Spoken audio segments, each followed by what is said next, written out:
On this Thursday night, new alarm in Quebec. That province's coronavirus caseload climbs by 1,000. We need everyone to come and help out. Who is answering the urgent cries for help? Plus, the new outbreak at a huge oil sands camp in Alberta.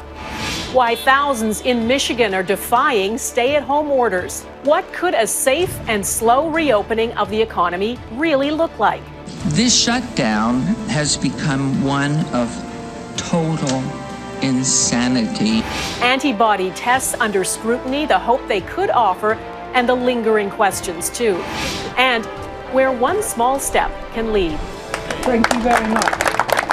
A salute to Captain Thomas Moore and his remarkable fundraising.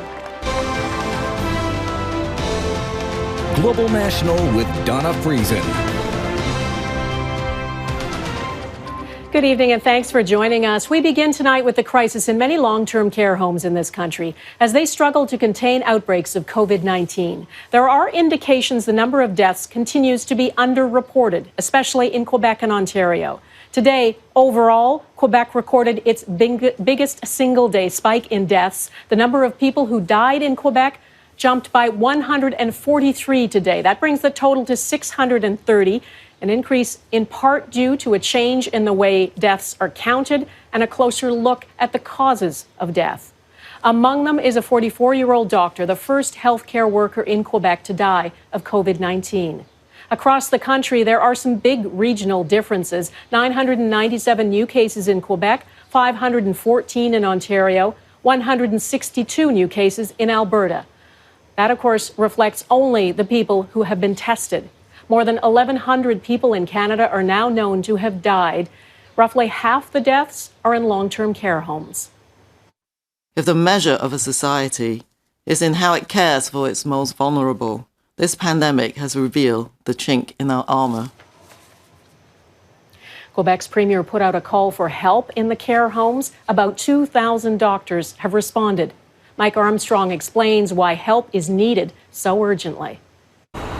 It's likely to look strange, but in the coming days there may be military vehicles in front of Quebec seniors' residences. With a critical staff shortage network-wide, a patients' rights advocate says soldiers should be stepping in. We need everyone well-intended to come and help out, of course. Quebec has put out an urgent appeal for help from anyone with healthcare experience. But it's still struggling with more and more workers off with COVID-19, off as a precaution, or off after burnout. We need thousands and thousands of people, not just a few hundreds. Quebec's official request for military help was sent to Ottawa Wednesday night. Exactly when soldiers could hit the ground or what they'd be doing is still being negotiated. We don't have details to offer at this moment on personnel or tasks because those need to be worked out, but they are being worked out right now. Across the country, about half of all COVID-19 deaths have been in long-term care facilities. Quebec is the only province to ask for military help so far, but it's not the only one struggling. Well, we haven't asked as of yet, but everything's on the table. Canada's premiers and Prime Minister have a conference call Thursday night. Justin Trudeau says the issue of long-term care facilities is on the agenda. It is impossible to imagine the anguish families and indeed our elders are going through in this situation. There is just so much fear, so much uncertainty. Now, one of the measures Quebec is bringing in to supplement staffing has angered workers in long-term care facilities and many members of the public. The province negotiated a deal with specialist doctors. With elective surgeries on hold, they're not working.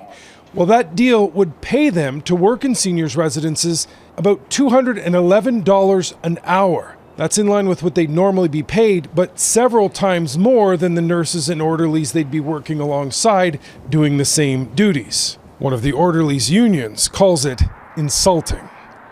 Mike Armstrong, Global News, Montreal.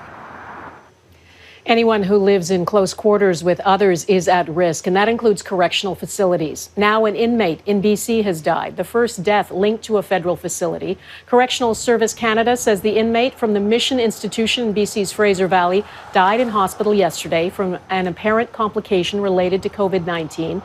The medium security facility has a serious outbreak. 54 inmates and at least 8 workers there have tested positive.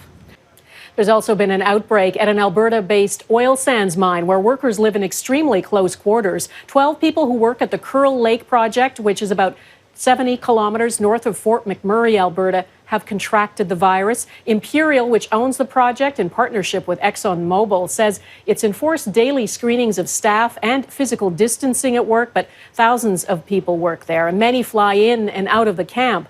As Heather Yourex-West reports, health officials are working to contain the outbreak, but shutting down the operation isn't an option. The work camp at Kearl Lake is designed to house thousands. They fly in from all over the country to work in the oil sands. Now, Alberta health officials say some of those workers have tested positive for COVID-19. Alberta Health Services continues to work closely with the company to implement outbreak procedures at the site and to minimize any risk of transmission. Imperial says it's enhanced cleaning protocols and has been screening employees for symptoms since mid-March. But even with physical distancing rules in place, the virus has spread. Keep in mind, a lot of these people not even from Alberta. They get on planes, they fly back to Newfoundland or the Maritimes or BC. The Alberta Federation of Labour is calling on the provincial government to limit the number of people at the camp to the minimum number required. Low oil prices have already led to a decrease in the number of workers here, but experts warn shutting down projects completely would be more complicated. It would take weeks at least to plan and probably a month to implement all the shutdown procedures to properly do it. And it would take a lot of people, not the people who are there normally to run it, but a bunch of contractors to come in to shut the place down properly. This is not something that we can take lightly. The enormous economic long-term risk of simply by fiat shutting down SAGD projects in particular could be devastating to the province for years to come. And so the province is working with the company to mitigate the risks, hoping to contain this outbreak before anyone else gets sick. Heather Yourex-West, Global News, Calgary. The federal government is expanding the criteria for the Canada Emergency Business Account, allowing more companies to qualify for loans. More than 195,000 loans worth $7.5 billion have been approved so far, but some businesses didn't qualify. So the threshold has been expanded to include businesses that spent a minimum of $20,000 and up to a maximum of $1.5 million in 2019. They'll be able to access interest-free loans of up to $40,000. The Prime Minister promises a program to help small businesses pay their rent, says that's coming in the coming days, and he was working with the provinces on that. And the supply of personal protective equipment is still being worked on. The federal government said today just under 300 million surgical masks have now been ordered, and more than 17 million have already been delivered. Of the 145 million N95 respirators ordered, roughly 800,000 have arrived, and 1.1 million are expected to reach provinces and territories this week. The government says more than 14 million pairs of gloves have reached those in need. Another 900,000 are on the way. And it says orders have been finalized for up to 30,000 life-saving ventilators. There's intense pressure in some American states, especially Michigan, to end the lockdown and get people back to work. President Donald Trump has been hinting at that. Yesterday, he mused about opening the U.S.-Canada border to non-essential travel sooner rather than later. The U.S., though, is still the epicenter of the pandemic. And today, Prime Minister Justin Trudeau said a significant amount of time is still needed before the two countries can talk about loosening any restrictions.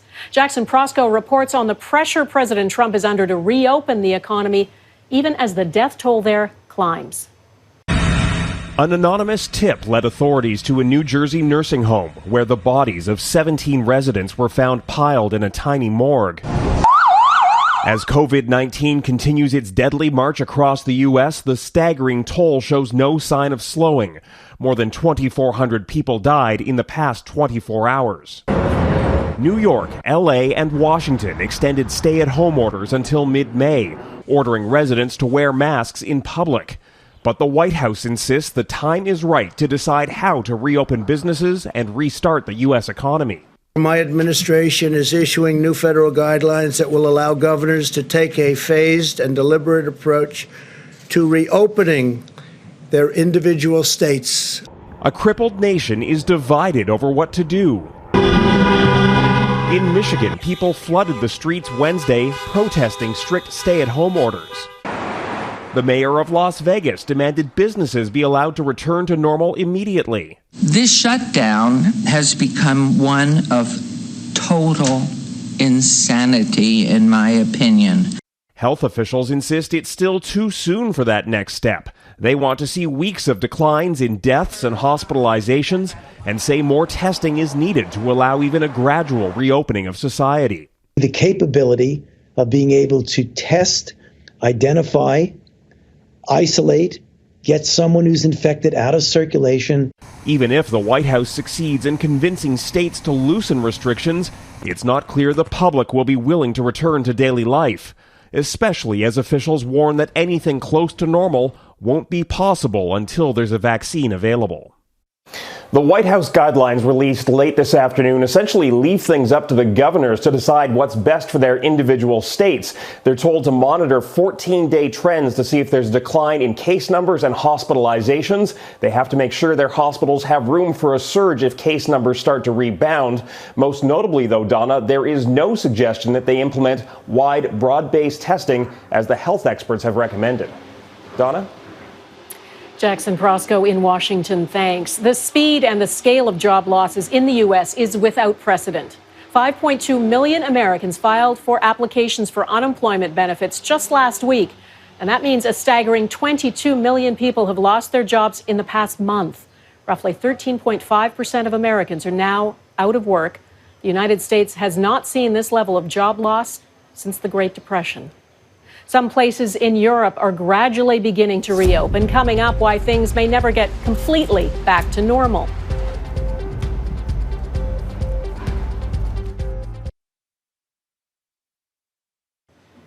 Singapore is a cautionary tale. It seemed to have the coronavirus under control after aggressive screening of travelers, testing and quarantines. But now a new outbreak is underway. Singapore reported 728 new cases, the biggest daily jump. Most of them are linked to cramped dormitories where low-paid migrant workers live. Singapore has imposed a partial lockdown until May 4th and made it mandatory for people to wear masks outside their homes. Japan's prime minister expanded a state of emergency to cover the entire country. The measure takes effect Friday and lasts until May 6th. Every Japanese citizen will also receive cash payments of nearly $1,000. Japan has more than 9,000 COVID-19 cases now and about 200 deaths.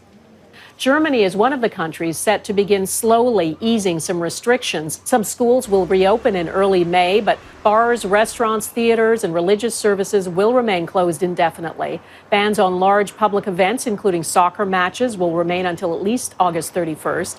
Chancellor Angela Merkel says physical distancing is still required and masks in public are recommended, but not mandatory. Getting back to normal is what we all crave, of course, but easing the restrictions is just not wise as long as there is still no treatment and no vaccine for this virus. Yet plans are being made in Canada to slowly begin to tweak the new normal and ease some parts of the economy back into business, tempered by the worry it could allow COVID-19 to return as strong as ever. Eric Sorensen explains.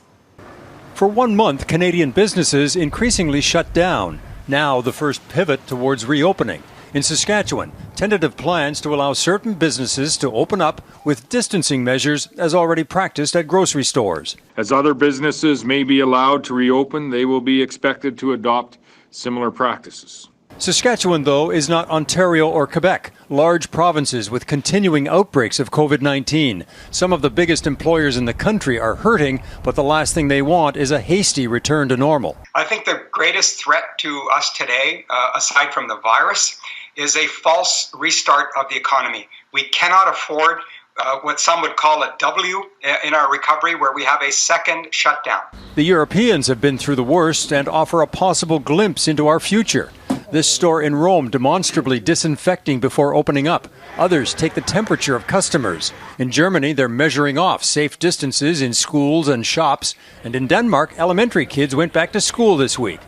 But that doesn't herald a return to normal business over here. Think Major League Sports. Perhaps made-for-TV competition, but they're not going to fill the stands. The usual attractions are not coming soon to a theater near you or any place where crowds normally gather. Keep in mind, we've seen the economy shrink by 5% in the first quarter, and it would have been more but for Ottawa's stimulus. And looking to the second quarter, it's expected the economy will contract 23% on an annualized basis. That suggests a lot of businesses will remain shuttered, or that reopening won't mean wide open. We're going to still have containment around how many people are allowed in stores at a time. Even after we have a vaccine, I still think that there could be some psychological scarring from the current environment. For now, the business and epidemiological experts are in sync. Don't let a second COVID wave be a big wave. That we would be able to deal with it without having to shut everything down again. That's the last thing we want to do, is release everything and then bring it all back. What would be worse than the current economic pain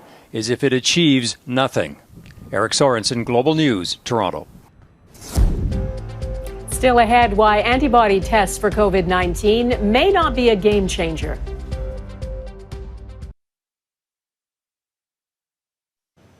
One of the greatest hopes for easing our way out of our bubbles is antibody tests, blood tests that reveal whether we've had COVID-19, perhaps with no symptoms. That might mean we're immune and can safely re-enter the workforce.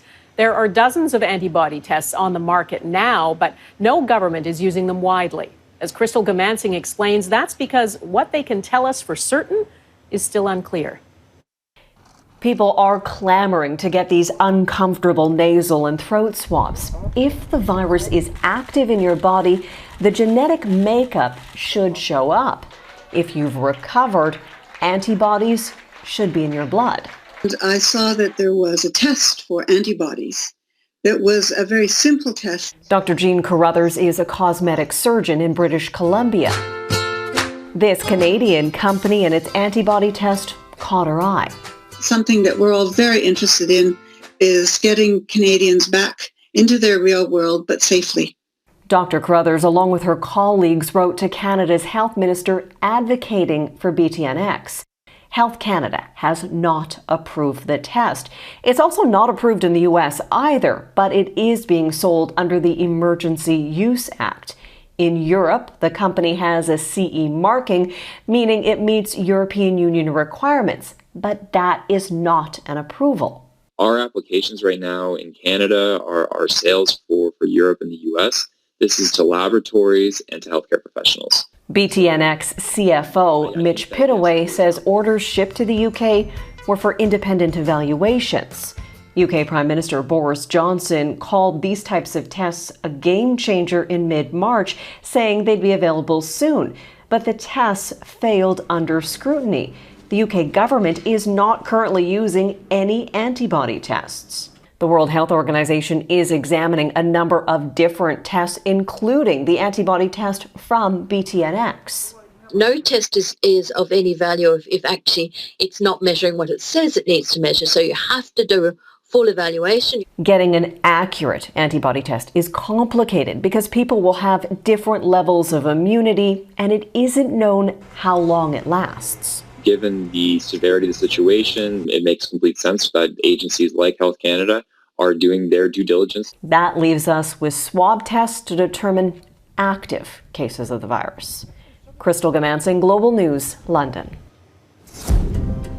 From blow-drying your nostrils to drinking tea. Next, the myths about cures for COVID-19.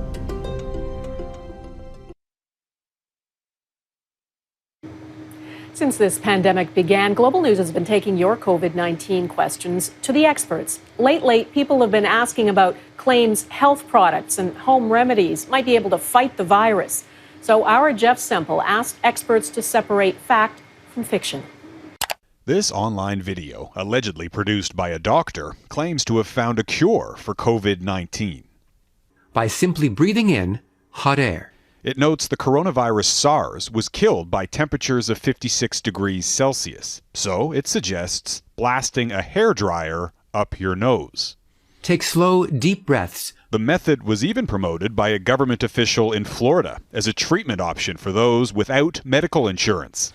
This sounds really goofy, and it did to me too, but it works. But health experts don't agree.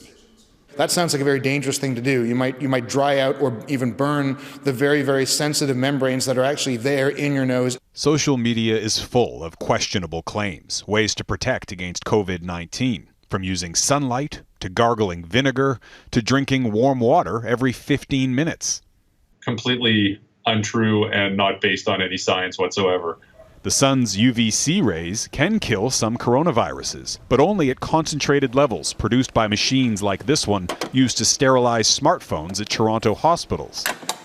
And while drinking water won't wash out the virus, it does help to stay hydrated. We do know that if your airways dry out, it is easier for the virus to get in. The Twitter sphere is also teeming with tips on immune-boosting supplements and vitamins, such as echinacea and vitamin C. So there isn't a specific supplement or medication that's going to make you immune or even proven to decrease the likelihood that you'll acquire the virus. An Ontario company even received this warning from American authorities after claiming a herbal tea works well against coronavirus infections. But not all home remedies are hopeless. Some studies, for example, have shown that gargling with an antiseptic, like mouthwash, might help against a respiratory infection. And of course, scientists are just beginning to study what, if anything, works against COVID-19. In the meantime, regardless of the product or the promise, they're asking everyone to do their research and make sure there aren't any negative side effects. Donna? Jeff Semple in Toronto, thanks. And that is Global National for this Thursday. I'm Donna Friesen. We didn't want to leave you tonight before we updated you on the retired British Captain Thomas Moore. He's the 99-year-old who has now reached his goal of 100 laps of his garden before his 100th birthday. Inches to go. And there he is. Congratulations. There he is. A military guard of honor lined his route today. He's now raised an astonishing £15 million, far surpassing his goal of £1,000. All of it going to those on the front lines of the British National Health Service. And he's not stopping. We salute you too, Captain Moore. Thanks for watching. Take care of yourselves. Bye-bye.